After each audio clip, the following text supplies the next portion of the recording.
It's day 2। আজকে আমি তোমাদেরকে কিছু রাইড দেখাবো। প্রথমে আমি নৌকাতে উঠেছিলাম একদম লাস্ট সিটে। এটা অলমোস্ট 90 ডিগ্রি অ্যাঙ্গেলের উপরে উঠে যায়। আমার অনেক অনেক ভয় করছে। বাংলাদেশেও লাস্টে বসে দেখছি, কিন্তু এটাতে আরও অনেক বেশি ভয় লাগে। তো নৌকার পাশাপাশি আরও অনেক ধরনের রাইড এসেছে। তো সন্ধ্যাবেলা কেবল মেলা শুরু হচ্ছে এখন। এই রাইডটা আরও বেশি স্ক্যারি, বাট আমি এটাতে উঠি নাই।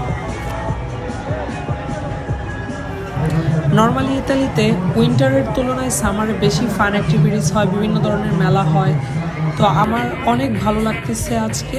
ইটস ডে 2, আর আরও 2 দিন আছে মেলার। আমি প্রত্যেক দিনই সন্ধ্যাবেলায় ফ্রেন্ডসদেরকে নিয়ে আসছি এবং প্রায় সবগুলো রাইডই ট্রাই করছি।